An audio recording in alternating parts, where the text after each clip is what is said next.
Teman-teman, sebelum nonton jangan lupa ya, klik like, subscribe, and share.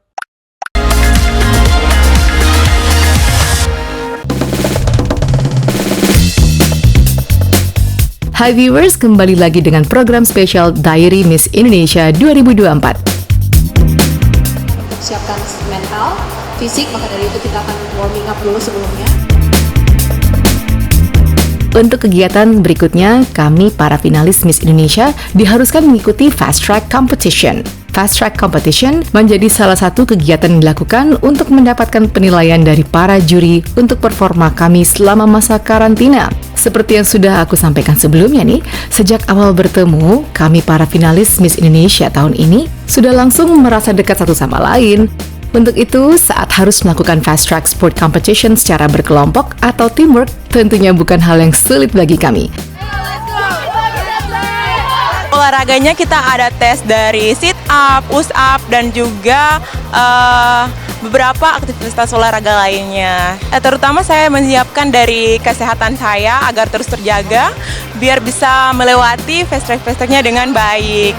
Dari persiapan diri, mental, dan juga beberapa persiapan lainnya yang harus saya bawa nanti ke Grand Final. Jadi hari ini ke-38 finalis Miss Indonesia 2024 menjalani Fast Track Sport, di mana kami dari tadi pagi melakukan tes endurance, tes ketahanan, karena seorang Miss Indonesia tentunya harus punya fisik yang kuat. Jadi kita tes mulai dari sit up, push up, dan juga step up challenge, dan diakhiri dengan ada sprint challenge dan ada fun game tarik tambang tadi. Seru banget pokoknya sepanjang hari ini. Puas sekali karena what matters most is we're all having fun today, jadi lebih akrab juga, dan tentunya banyak belajar dari para mentors, dari para Miss Indonesia sebelumnya, di mana kita olahraga yang baik itu seperti apa, dicontohi juga cara-caranya seperti apa, sehingga nanti semoga setelah ini kita bisa lebih rajin olahraga lagi dengan melakukan cara yang tepat tentunya.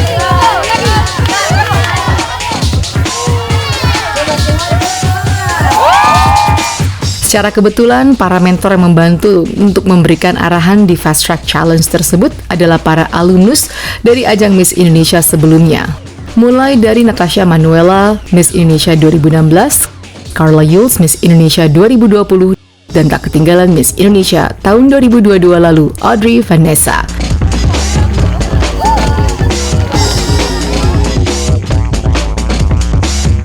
Jadi hari ini kita lagi di Kaizen bareng sama finalis Miss Indonesia 2024.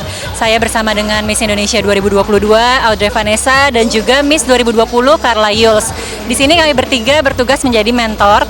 Jadi pada tahun ini ada yang baru nih dari Miss Indonesia, yaitu Miss Indonesia yang sebelumnya akan mementori finalis-finalis dari Miss Indonesia. Tujuannya supaya mereka juga merasa lebih dekat dan lebih familiar nantinya kalau misalnya Miss Indonesia akan melaju ke Miss World, dan kita akan ngasih pengarahan banyak gitu. Dan kalau misalnya khusus hari ini kita lagi ada sport fast track, dan tugas kami para mentor menyemangati tentunya dan juga membantu perhitungan gitu. Jadi kita termasuk yang menjuri untuk sport fast track ini, dan tadi kita udah hitung-hitung sebenarnya udah berjalan ada 4 rangkaian, lalu juga ada games bersama-sama teman-teman, dan sudah diketemukan satu pemenang yang akan otomatis melaju ke top 15 di Miss Indonesia 2024 nanti. Kita ada 4 yang memang jadi penilaian utama gitu ya. Ada push up, sit up, lalu stepping, dan juga sprint.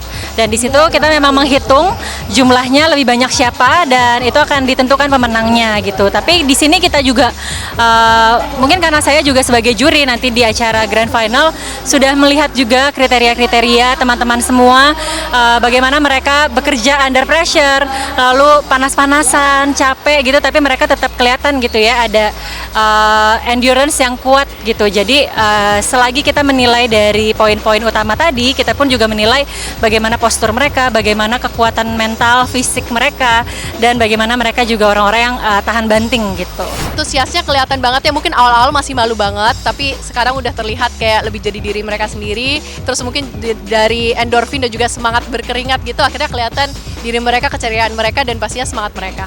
Antusiasis para finalis sangat luar biasa kayaknya, karena mereka selama karantina biasanya ada di dalam gedung karantina ya, jadi tidak keluar. Jadi sekarang ketika mereka mendapatkan kesempatan untuk keluar, mereka sangat excited, dan kita bisa lihat juga bahwa mereka juga saling mendukung satu sama lain. Mereka juga meneriakkan yel-yel mereka, dan mereka benar-benar sungguh-sungguh dalam kompetisi. So this is one of the best moment for them, and I can really see it on their enthusiasm.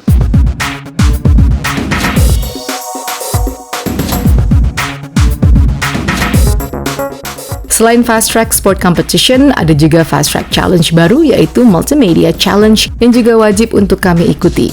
Jadi Fast Track Multimedia sendiri ini Fast Track terbaru oleh Miss Indonesia. Ya, Fast Track ini dilakukan dengan kita melakukan podcast di mana kita membahas isu-isu yang ramai atau sedang penting bagi masyarakat. Kalau untuk tantangan sendiri itu saya tantangannya kepada diri saya sendiri ya, melawan diri saya sendiri untuk melakukan yang terbaik, di mana melawan untuk saya tidak menyerah atau untuk saya bisa melawan pikiran negatif saya sendiri. Jadi memang ini terobosan baru ya, kita ada podcast di Miss Indonesia. Jadi hari ini memang kami dipasangkan menjadi tim, berisikan 2 orang untuk membuat suatu podcast tentang isu-isu yang memang terjadi di Indonesia. Jadi menyenangkan banget, teman-teman boleh tunggu nanti di digital platform Miss Indonesia. Fast Track Multimedia kali ini itu kita akan melakukan sesi podcast yang dimana membahas isu-isu terkait perempuan yang ada di Indonesia. Jadi cukup menantang ya untuk kalian, dan isu yang cukup hangat dilakukan pada saat hari ini.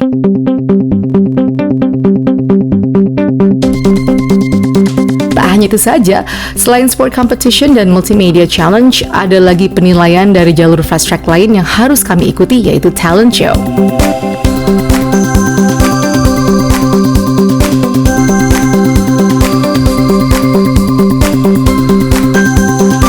Wah, seru banget ya, ini pengalaman sekali seumur hidup, dan kita juga udah latihan banyak, dan ini hatinya kita perform dan kita udah lakuin semua yang terbaik. Semoga bisa dinilai dengan baik juga oleh juri ya. Painting and singing, dan persiapannya ini adalah lagu dari Prancis, jadi pronunciation-nya itu yang dipersiapkan, bagaimana membawakan musik ini dengan syahdu dan merdu tentunya. Tadi aku benar-benar nervous ya, soalnya kan aku sebenarnya baru latihan semalam juga, jadi persiapan aku tadi agak kurang matang ya, jadi agak sedikit-sedikit kesalahan dikit lagi tuh. Untuk persiapan fast track ini sekitar 1 bulanan. Kebetulan saya memang sering bernyanyi lagu ini, dan untuk lagunya adalah Pasti Bisa by Citra Solastika.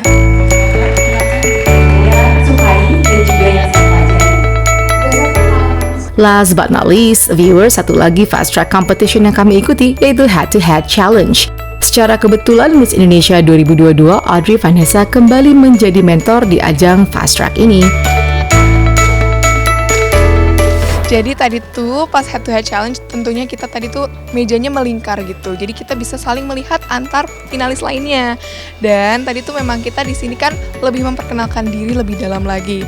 Jadi tadi saya saat head to head challenge jadi lebih tahu, oh ternyata finalis A, B, C, D itu seperti ini. Jadi di sini kita bisa saling mengenal lebih dalam, dan kemungkinan besar nanti kita akan lebih erat lagi untuk bersatu. Dan tadi untuk saya pribadi, ternyata waktunya 3 menit itu tidak selama itu ya, ternyata sangat singkat sekali. Sebenarnya saya masih banyak yang ingin saya jelaskan, karena se-excited itu saya untuk bekerja sama bersama finalis-finalis lainnya dan juga para senior di Miss Indonesia, karena platform Miss Indonesia itu saya percaya banget bisa mencapai target dan juga value yang pengen saya sampaikan. Jadi pagi ini kami semua para finalis melakukan head to head challenge yang dilakukan dengan para mentor yang sangat berkesan, yaitu ada Miss Audrey, ada Miss Carla, dan juga ada Miss Amanda.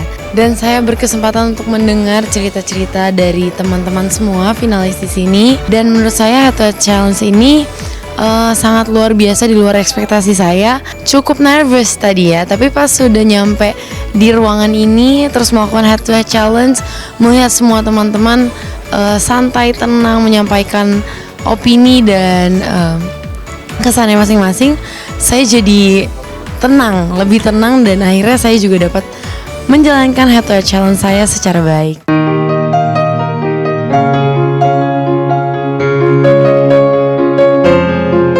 Tak hanya mengikuti beberapa fast track competition saja, kami juga mendapat kesempatan untuk melakukan media visit. Ya, dari tadi kita keliling, dapat office tour, kemudian kita juga bisa ngobrol dan diskusi dengan pimpinan redaksi. Saya sejujurnya baru tahu sih bahwa ternyata di balik pembuatan berita, di balik pembuatan radio, ternyata rumit banget, tidak sesimpel itu, banyak sekali kru-kru yang terlibat. Kemudian studionya juga luar biasa bagus gitu. Selain kita dapat arahan dari redaksi-redaksi di sana, kita juga dapat kesempatan buat ikutan podcast. Nah, di ikutan podcast kita juga nyeritain kalau misalkan besok kita udah di grand final nih. Keliling-liling gedung iNews Tower, terus saya juga sempat diinterview. Jadi ada 5 finalis yang diinterview termasuk saya, dan itu adalah pengalaman yang seru banget karena itu mendadak, tapi ternyata saya bisa menjawabnya dengan baik.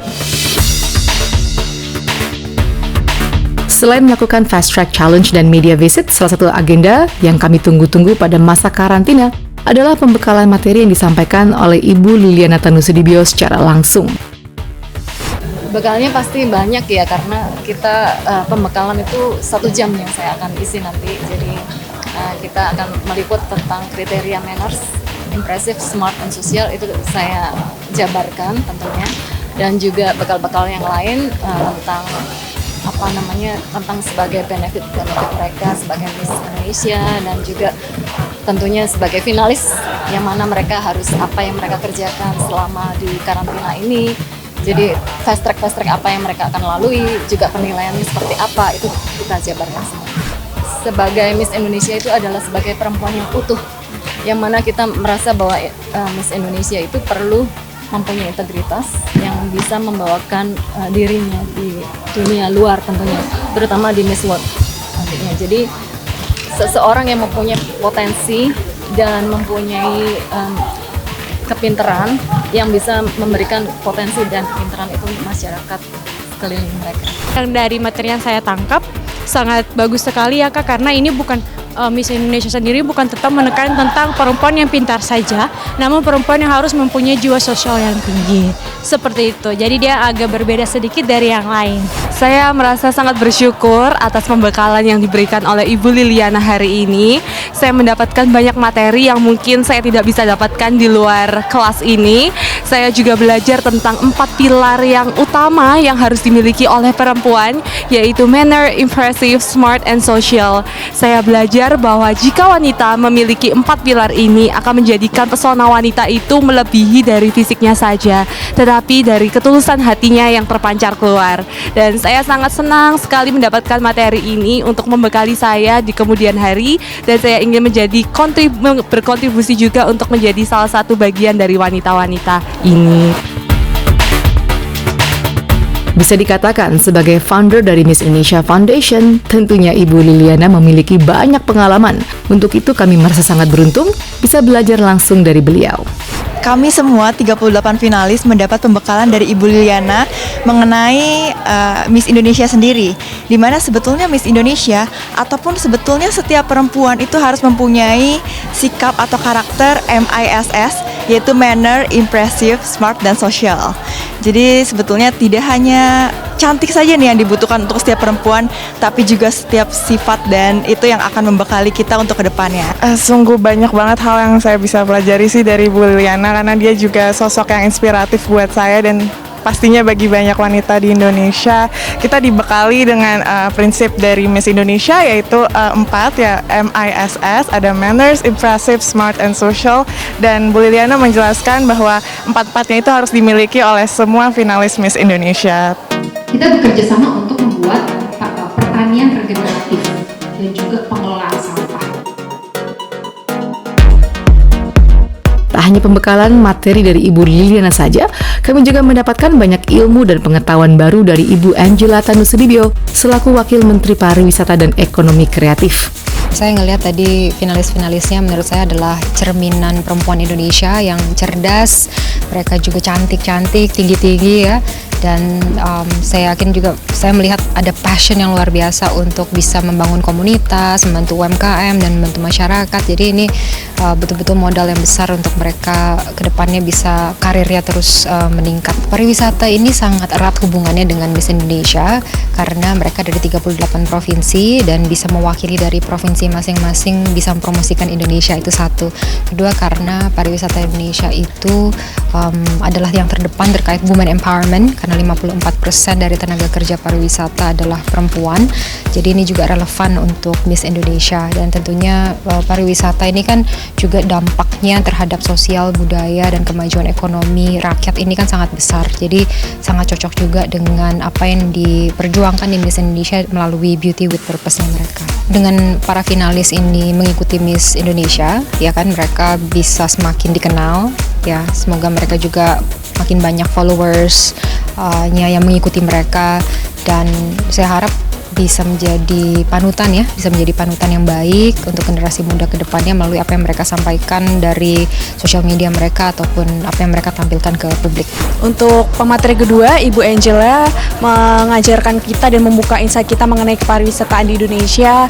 Kita juga diberitahu bagaimana cara meningkatkan provinsi kita, khususnya tentang pariwisata dan mempromosikan pariwisata di provinsi masing-masing. Dari pembekalan yang tadi kami dapat mengenai pariwisata, jadi kami lebih tahu tentang nilai-nilai pariwisata yang ada di daerah kami sendiri dan manfaatnya yang dapat kami gunakan, dan juga kami dapat meningkatkan pariwisata di daerah kami untuk dapat menggapai ekonomi sejahtera. Ada satu kegiatan lagi yang rasanya sulit sekali untuk kami lupakan, yaitu saat berkunjung ke Yayasan Sayap Ibu.